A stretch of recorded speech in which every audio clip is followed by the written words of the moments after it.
So the reason why I hadn't taken my shot in almost a month was because, you guys, sometimes I just get tired. Like I get tired of feeling indigestion, the sulfur burps, the discomfort of the constant pressure in my stomach, the gas, the constipation. It's not that I feel bad. Like I feel good most days. I'm happy and I'm in a good mood. I feel confident about myself. So just, life is good in that sense. But I feel miserable in my stomach all the time, and it's always in the back of my mind that this could potentially cause issues like gallbladder issues, stomach paralysis.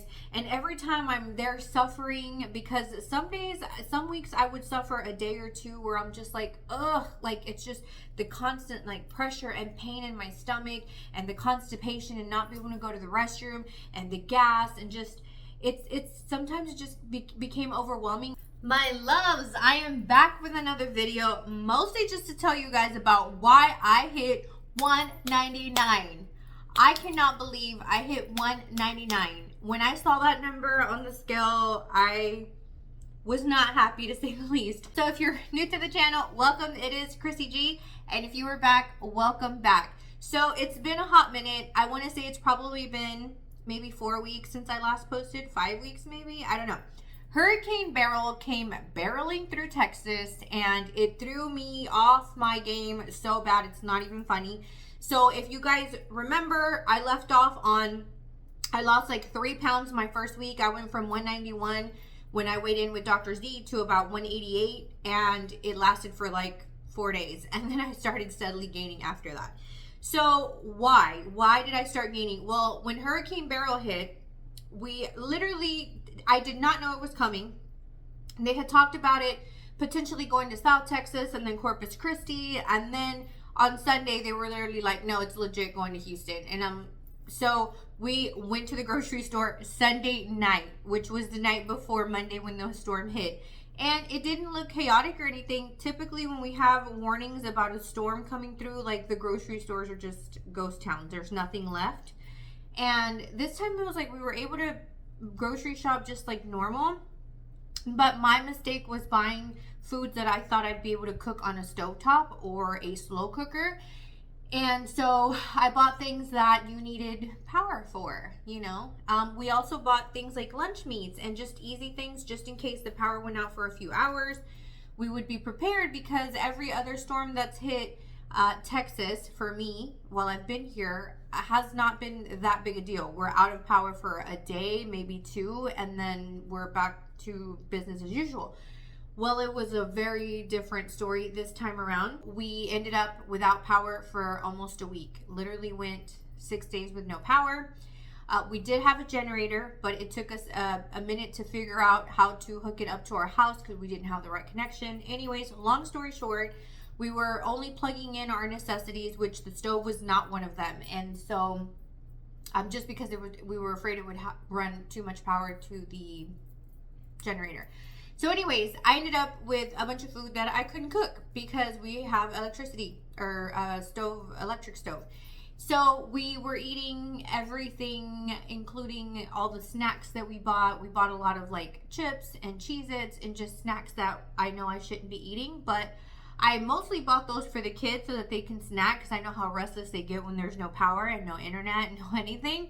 And I ended up snacking right there with them because we couldn't have fresh food, and I was so sick of sandwiches because I'm not used to eating sandwiches that often. It was just chaos here for about a good 5 days. I went to work after about day 3 because fortunately nothing happened on that side of town.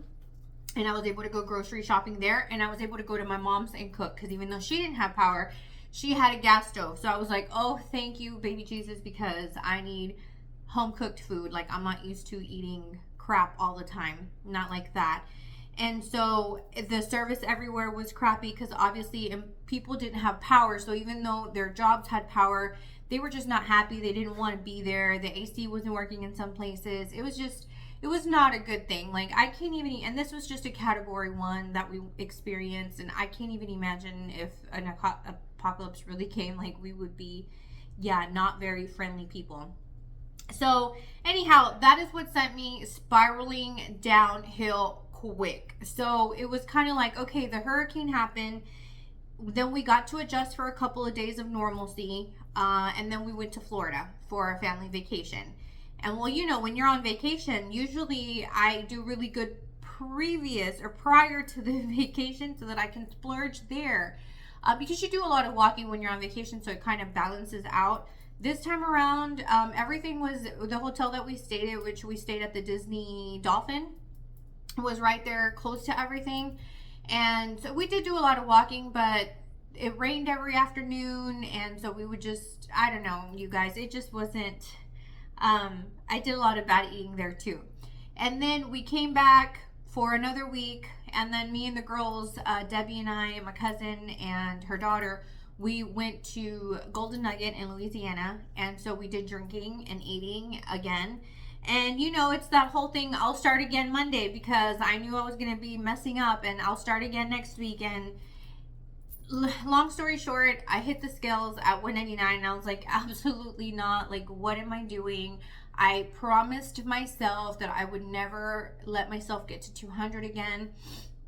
And so this morning I weighed in at 196. It's been about 4 days since I posted that video. And I weighed in at 196. Why? Because I went strict again. I went back to fasting. I fast all the way till 12 o'clock, as hard as it is some days. Some days are a little easier than others. Yesterday was really hard. I was just starving all morning long. And then today was not so bad. And that's why I always tell everybody, the first week is always the hardest. The first week of getting back down to ground zero is always the hardest. Once you get past that, you kind of get used to your routine and what. I'm happy to see that the scale is budging. I think a lot of it was just the water weight from all the alcohol I had over the weekend and stuff like that. Especially when you stop losing weight. When you're losing weight and you're on a roll and every week you're losing pounds and you're excited, you see past all the side effects. Like, you can, if they're manageable, you tend to tolerate them and you don't care because you're seeing results on the scale and in your clothes, and you know, you start to change. But when you're stuck in a maintenance phase, or when you're just stuck at a weight and you haven't been able to lose for months at a time, then it just gets daunting. Then it's just like, like I'm having to pay top dollar for this medication.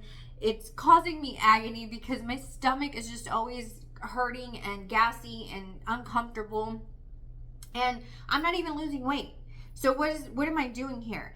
And then I start to feel like the drugs become ineffective, not for diabetics, right? Because it will continue regulating your blood sugar and all that good stuff.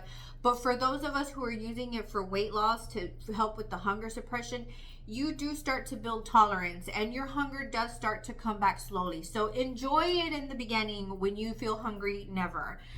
Because there will come a time in your journey where you'll start to experience hunger again, and it'll just progressively get worse as you start to get used to the medication. This is why I've always said, listen to your doctors when they don't want you to titrate so quickly. If you can handle staying on the same dose and you're continuously losing on that dose, stay on it as long as possible. And that way, when your body's used to that and you're not losing anymore, then you kind of kick it up a notch and go to the next dose. Because if you titrate really quickly because you want to get, you're in your mind, you think the highest the dose, the higher I lose.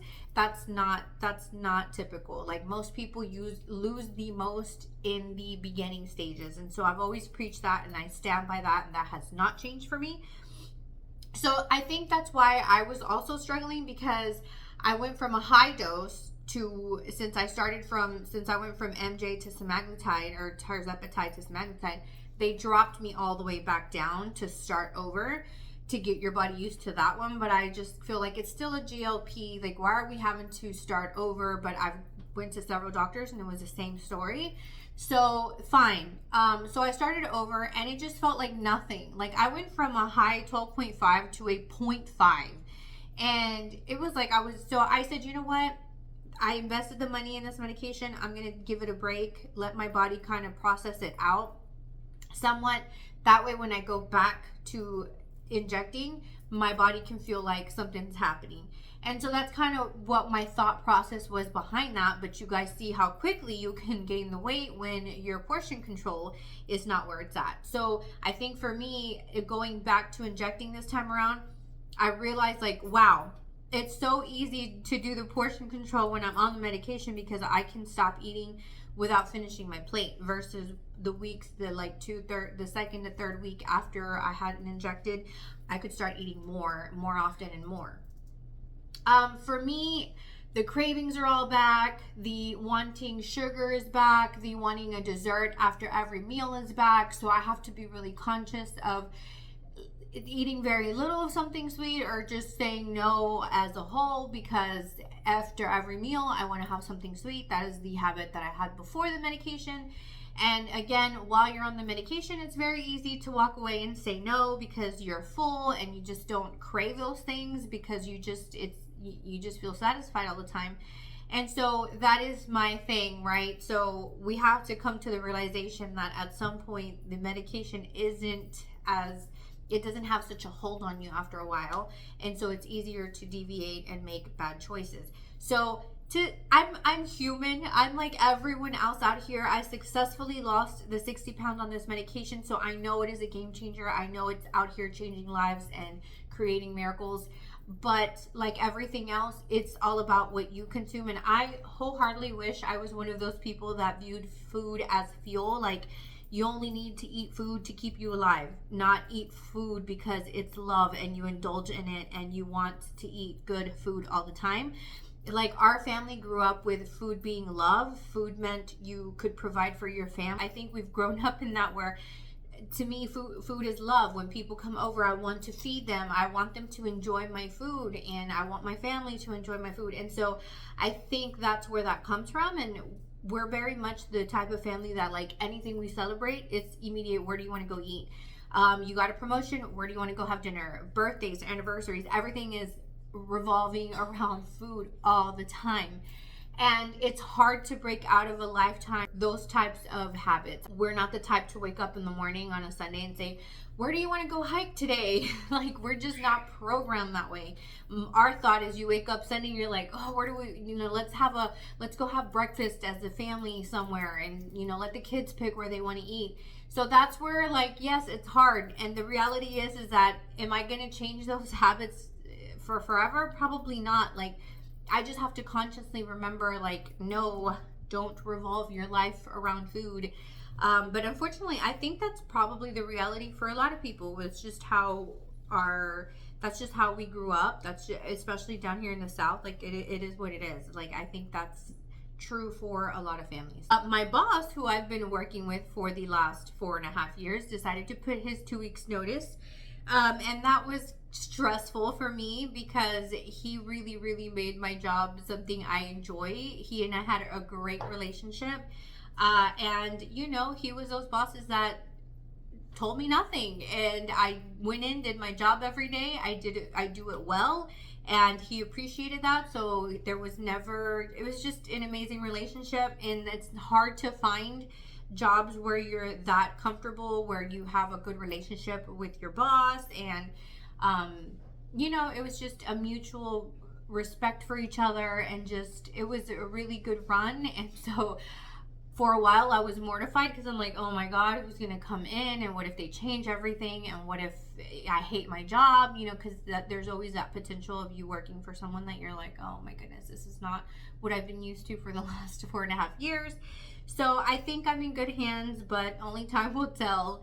And so that was another thing that had me stressed out. I mean, he literally broke the news to me right before I left on vacation to Florida.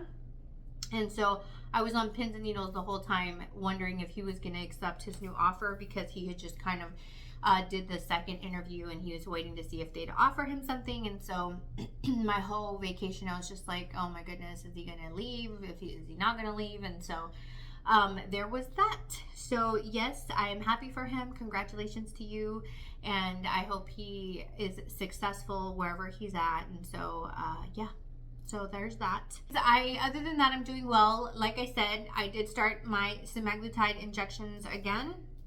I did my first shot this week, and I did my shot that first day and I was still hungry. It just felt like normal. And then the second day, I was like, okay, the second day is going to be good. Like, I'm not going to be hungry anymore. Yeah, I was starving. Like, literally, I was trying to not eat anything before 12, and I think I broke my fast like at 11:30 because I was like, I cannot take it anymore. Like, I need food. Obviously, I was breaking my fast with healthy things. Like, I love my edamame, so I have that almost every day. And then I'll have a fruit with it. So I'll have the edamame, and then I'll have like a grapefruit, or like today I had peaches. And so I tried to have a vegetable and a fruit. So that's been working out for me pretty well this week, because like I said, the scale said 196 this morning, but I can't get silly. Like, I gotta stay focused because I have an HR, what is it called? Conference. I have an HR conference coming up in September, and I just, I want to feel good going in there. Like, I want to feel confident. Usually I go to these conferences and I'm like, I don't want to be seen. Like, I'm embarrassed. Like, I sit there and hope no one calls on me or asks me anything that I'm going to have to speak in front of people, just because I'm so timid that way, and I'm, embarrassed about myself. And so this is the first time that I get to go join an event where I feel good, and like, I want to talk to people and meet people. And so I really didn't want to go over there lacking confidence, seeing myself over 200 pounds and fitting tight in all my clothes, because I'm avoiding jeans. These days I've been wearing a lot of these stretchy dresses because they feel comfortable and they're not tight. And I go to put on I don't even think my size 6 jeans fit anymore. I was at a stretchy 6, but I was in a 6. And now I'm like leaning towards my size 8 because those are a little bit more comfortable than my 6s. And to be honest, I haven't tried on a 6 in a while, so I probably won't even fit into one. We have goals. We want to make sure that we are 185 at least by September. It'll be the end of September, so I'm really excited about that. So yeah, we're back on it, you guys. How are y'all doing? Please leave it in the comments. Let me know where I know a lot of you said you were going to kickstart with me and you were going to start your own journey again. So I really want to hear about you guys and how y'all doing. And if you're still here on my video, then let's talk about this hair. So I took out my extensions again because I have to remove my extensions every 8 weeks because they start to grow out, and then I got to take them out and put them back in. So I'm gonna enjoy my short hair for a few more days, and then the extensions come back, because short hair is cute and everybody tells me how cute the short hair is, but I'm just a long hair girly. Like, I can't. Yes, the short hair is cute, but I don't know, something about long hair is just programmed in my mind that's like youthful and beautiful, and so I like my long hair. But most of my hair is already natural. All of this is my hair, like my dark hair. I dyed the ends, like literally that's about how much I've dyed, because that was blonde still from my highlights. So most of my hair is already healthy and new hair, and it's growing back since a lot of us lost a lot of hair on our journeys. And so yeah, it's getting there. I'm waiting. I don't want to dye it anymore until I get to the day where I have too many white hair that I have to dye it. But fortunately, like, that's one thing my dad did give me was good genes for my hair, because I don't think my mom or dad grayed too early. My mom didn't have a ton of gray hair yet, and she's already 60. So I'm happy with the way it looks right now.